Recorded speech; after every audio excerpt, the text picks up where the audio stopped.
Welcome to your personalized deep dive. Oh, yeah. Today, we're all about the ENTJ personality type, those commanders we hear so much about. Right. But we're not just skimming the surface, we're going deep. Thanks to the awesome mix of sources you provided. Yeah. Personality tests, career guides, even relationship advice. Clearly, you want to understand what makes ENTJs tick. Absolutely. And it's a fascinating journey. Okay. What's interesting is that ENTJs are actually quite rare, Really? making up only about 2% of the population. Wow, 2%. No wonder they seem so unique. As we unpack this, I want you to think about everyone you know. Do any of them fit the ENTJ mold? Right. Maybe someone who always takes charge or seems to have a plan for everything. Keep that in mind as we dig into the core traits that define this personality type. Let's break down that classic acronym ENTJ. It stands for extroverted, intuitive, thinking, and judging. Okay. Each of these traits contributes to the ENTJ's distinct approach to life. Okay, so starting with E for extroverted. Right. I'm picturing the stereotypical life of the party, always surrounded by people. Yeah. But I have a feeling there's more to it than that. You're right. It's not just about being social butterflies. Okay. For ENTJs, extroversion is about being energized by intellectual engagement. Oh, okay. They love a lively debate, a challenging conversation, anything that stimulates their minds. So maybe not the loudest voice in the room, Right. but definitely the one sparking those thought-provoking conversations. Exactly. And when you combine that with N for intuitive, Yeah. you start to see how ENTJs approach the world. Okay. They're big picture thinkers, constantly seeking patterns and possibilities. So they might find, You might find oh, sorry. Yeah. You might find yourself easily bored in meetings that get bogged down in details, Yeah, preferring to brainstorm innovative strategies for the future. that makes sense. It's like they're always 10 steps ahead. Seeing the bigger picture while everyone else is focused on the immediate details. Precisely. Now add in T for thinking, Okay. and you get a personality that prioritizes logic and objectivity in decision-making. Okay. This doesn't mean they're emotionless, Right. but rather they strive for efficiency and try to detach from feelings when analyzing a situation. So if I'm understanding this right, Yeah. an ENTJ would be the friend you go to for no-nonsense advice. They'd lay out the facts, Right. weigh the pros and cons, and help you make a rational decision, Yes. even if it's not the most emotionally comforting one. Exactly. Wow. They're driven by a desire for what they see as the most effective outcome, Yeah. not necessarily what feels best in the moment. Okay. And finally, the J for judging rounds out their personality. Okay. ENTJs crave structure and organization. They thrive on plans, schedules, Yeah. and clear expectations. Ah, so that explains the commander nickname. Exactly. They probably love making to-do lists, color-coding their calendars, and making sure everything runs like a well-oiled machine. You got it. Yeah. This need for structure helps them take charge and drive projects forward. Yeah. However, it can also make them a bit inflexible when things don't go according to plan. Which, let's be honest, happens all the time in real life. Right. So while their organizational skills can be amazing, Yeah. they might also need to learn to adapt when things get a little messy. That's a great point, and it's something we'll explore further when we discuss the challenges ENTJs can face. Okay.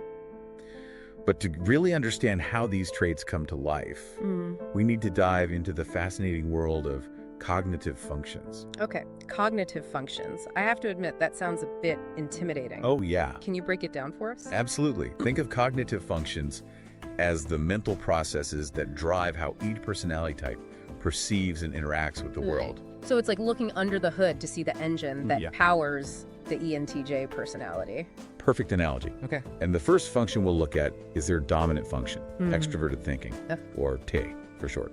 Tay. Like a supercharged to-do list on steroids? You could say that. Okay. It's all about efficiency, logic, Yeah.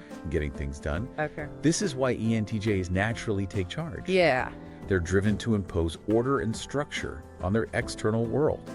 So that desire to organize and optimize isn't just a quirk. Right. It's deeply ingrained in their personality. Exactly. This makes them incredible problem solvers and strategists. Okay. However, that same drive to find the most efficient solution can sometimes lead them to jump to conclusions before considering all the nuances.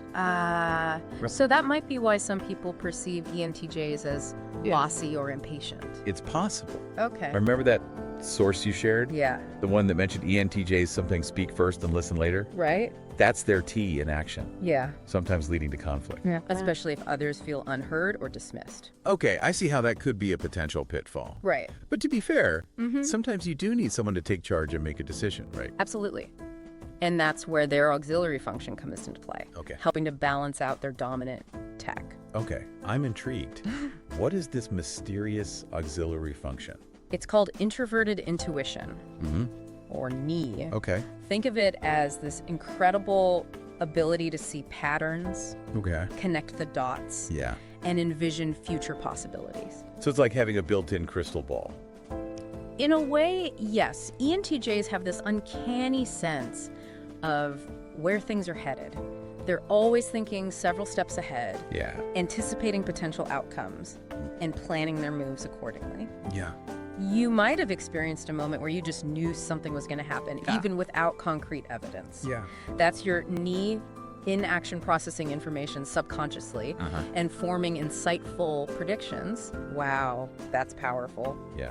I'm starting to understand why ENTJs are such effective leaders. They're not just organized, they're also incredibly insightful. But I'm guessing this future-oriented thinking could also have its downsides. You're sharp. Yeah. While it's a strength, Yeah.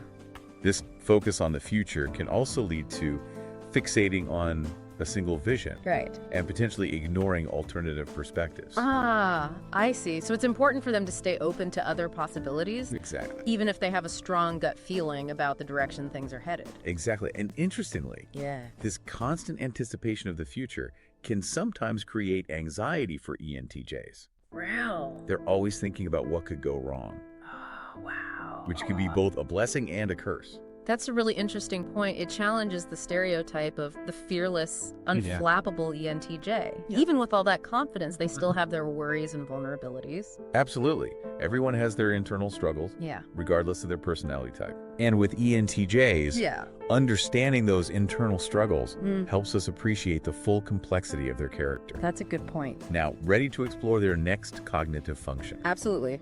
Hit me with it. This one might surprise you. Nope. It's called extroverted sensing, Okay. or SAY. Say.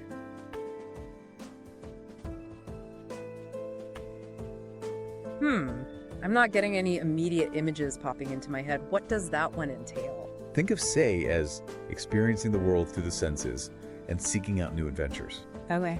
It's about being present in the moment, Yeah. enjoying the physical world, and savoring all it has to offer. Okay, that's definitely not what I expected. So ENTJs aren't all work and no play. Not at all.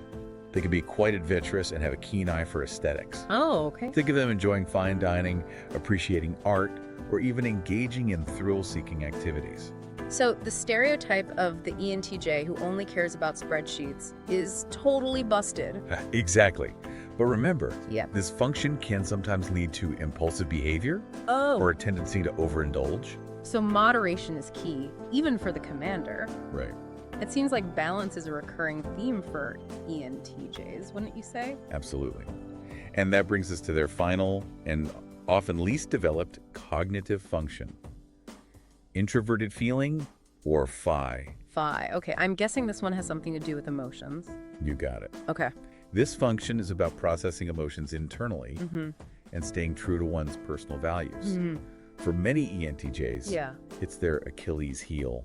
I can see how that might be challenging, Yeah. especially since we've established that they're so driven by logic and efficiency. Exactly. This can make them seem emotionally distant Right. or even insensitive, Yeah. especially in situations where strong emotions are being expressed. Okay. They might shut down, withdraw, or Yeah. try to rationalize the feelings away. That makes sense. One source mentioned that ENTJs often feel uncomfortable when strong emotions are expressed. Have you ever noticed this yourself? Definitely. It's not that they don't have feelings. Right. It's just that expressing them and navigating the emotional landscape can be challenging for them. Yeah. They might prefer to process those emotions internally and then come back with a logical solution or plan of action. It's the beauty of learning, right? It is. It's not just about accumulating facts. Yeah. It's about expanding our understanding of ourselves and the world around us. Well said. It's been a pleasure diving deep into the ENTJ personality with you.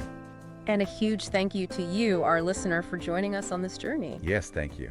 We hope you've gained some valuable insights, a few aha moments, and maybe even a newfound appreciation for those complex and compelling commanders out there. Until next time, keep exploring, keep learning, and keep those brains buzzing.